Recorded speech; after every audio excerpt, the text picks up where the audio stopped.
Hey everybody, welcome back to Lettermen Row. I'm Austin Ward, joined again by my special guest and guru. I'm not even going to do his whole resume this time, but current Ohio Dominican offensive coordinator Mike Hartline, and somebody who's worked a lot with quarterbacks over the years, and it's a fascinating dynamic. We went into training camp for Ohio State. It was like, okay, the question was it going to be Gunnar Hoke or Chris Chugunov? What happens if Justin Fields gets hurt? Chris Chugunov has really kind of taken the reins there, and I know it's hard to pick a backup and develop a backup, but it seems like Ohio State's done a pretty good job of that. Well, it's a huge question, too. I mean, with the amount of quarterbacks that have come and gone from Ohio State in the past, 2 or 3 years, you got to have that guy, especially in college football, at any football level, you got to have the guy that's ready to go. And they got two guys that can come in and compete it, and that's really all that you want. You want them to come in and compete for it. You're going to get limited reps. You're not going to be the guy that they're really training or really getting ready for the season. However, you have to still prepare like you're the starter. Mm-hmm. And when that battle comes on, and when you do get those meaningful reps, you got to take advantage. And it's tough to come out on top of which one can do what. And but you got to pick a guy. And it seems like Chris is doing a great job for him and ready to go. But I'm sure Gunnar at the same time, if they had to call his number, would be ready as well. So it's just really the discipline of it, the mentality of, can you be disciplined practice to practice, week to week as a backup, to still stay involved in the game plan, to still get those mental reps on the field. And when your number is called, you will go out there and do what you're supposed to do. And I'm sure they're not throwing the kitchen sink at them, but they're letting them go make plays. They're letting them get the ball to the receivers, and protecting the ball is obviously the number one thing. I hear coaches like you talk about that all the time, the mental reps for the backups. What's the key to a good mental rep? Is being there, is being involved, is being out there in the practice field and making it real. It's very difficult maturity-wise and as a discipline of a player to make a real rep in an individual drill, to make a real rep in warm-ups. It's hard, but to establish that maturity, to make it real in any scenario that you can in your mind is a mental rep. But it's as easy as standing behind the quarterback 10, 20 yards away, getting the signal, doing everything you would as if you were in a game, and as you were in there actually getting the rep, to when you do get your opportunities, all those ones that build up, even though they might not be as real as you want to be in the huddle or on the line of scrimmage, it helps. And it comes on and on. And it just keeps you in the practice. It keeps you in the film session. It keeps you in the game. And it's definitely something that takes time, and a lot of people aren't used to, but it pays dividends, and we've seen that firsthand. Yeah, those live game reps obviously help too. And Chris Chugunov has had an opportunity to get a bunch of those recently. Mike's going to break it down for us right now on BuckIQ. Let's roll the tape. Mike, I know you don't know a lot about being a backup quarterback. You're the starter, so Well, no, I had my years of backup for sure. All right, I was trying to pump you up a little bit, but Chris Chugunov, you went into training camp and everyone was talking about Gunnar Hoke and the Kentucky transfer, and Chris Chugunov was kind of an afterthought, but here he is out here. He's the first one off the bench. He's making some big time throws. Yeah, this is kind of what we talked about a few segments ago in the red zone. You got good players down here. You got one-on-one matchups. It's all about ball placement. Give these guys a chance to go make a play. With the skill set they have at receivers, I'm sure that's all they're asking for. Okay, give it a little fake, set your feet, give a good ball, let them go make a play. And as you can see here, this is a great ball placement, great winning route by the receiver, and probably couldn't put it any better.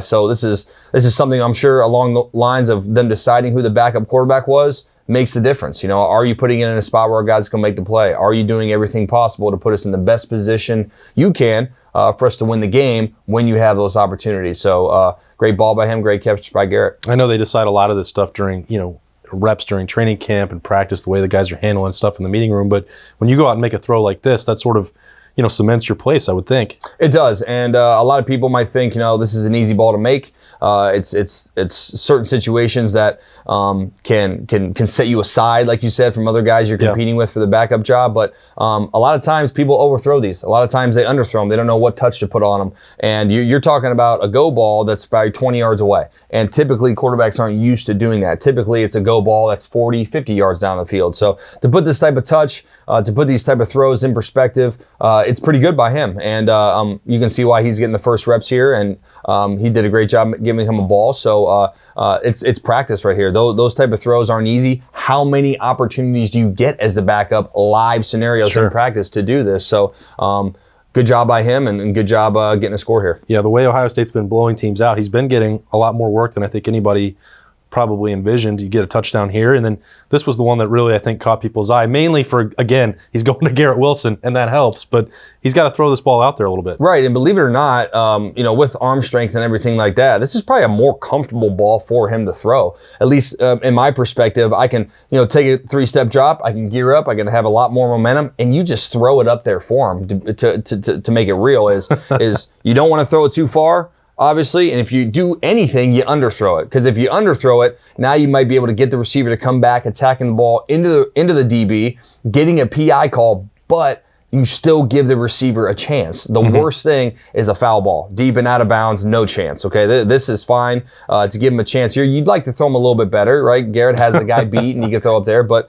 this is what makes players special, right? Go up and make the ball, be a ball player, and make it happen. Yeah, it does help to have that guy on the other end of it, and that's also showing the depth of the wide receivers for Ohio State that Brian Hartline is working with. And he's got another touchdown here. We got in late against Northwestern, and again, some of these aren't the most complicated throws in the world, but he's still, I think, running the same offense as Justin Fields, which is what you'd be looking at if he had to play in some significant moments. Oh, absolutely. And this is just a little man beater that they're looking at here. It looks like it's a cover 0. Looks like just a lot of guys have been there, and great job by the receiver down here trying to set a pick. Whether that's an OPI could be discussed, but he's getting in that guy's way is really what he's trying to do. And your tight end down here does a great job of just having a little patience, right? Letting this guy clear. It's tough when that corner is pressed trying to do this type of route. It's a great job by Ruckert having a lot of patience, letting the receiver come in, set the pick for him, and a good job just putting this ball on your tight end right here as opposed to throwing it up and just letting him catch it and make it easy. But good awareness on what they're trying to do. There's probably a man zone concept. Here's your man concept. And excellent job by the receiver getting in the way, and excellent job completing the ball. I know you've said this a bunch of times, that just because they're wide open doesn't mean that the throws don't count. You still had to make the right read. You still have to put it in the right spot. And it's hard to find anything to complain about here. Oh, sure. This is confidence right here. This is just knowing where the guys are supposed to be. Like we kind of talked about with the fade route down here, sometimes quarterbacks might try to baby it. They might try to put it perfectly where it needs to be. You don't need to do that. Put some arm strength on it. Pick a target. Like I say, try to hit him in the face, and that's pretty darn close. So this is just a confidence throw to me. And if you do that, it just takes away some of the targeting issues or trying to be more of a passer than a quarterback, right? You want to be able to let him throw this and let him make the play, but being this wide open, it's still about delivery. You don't want to be too shocked that he's so wide open that you don't put a little mustard on it, but which he doesn't do. And this is a good repetition and a good play for them. Yeah, 4 touchdowns now for Chris Chugunov off the bench, showing why Ohio State has some confidence, just in case they need to go to that number 2. Mike Hartline breaking it down for us, as always, at Lettermen Row on BuckIQ. I'm Austin Ward. We'll see you next time. Thanks for watching. Subscribe below to get the latest videos from Lettermen Row. We got Letterman Live, we've got the practice report, we got rapid reaction. Hey, and we got BuckIQ with Zach Bourne. For sure. We got recruiting breakdowns with Berm. We got whatever you need. Ohio State football and Ohio State athletics, we've got you covered here at Lettermen Row.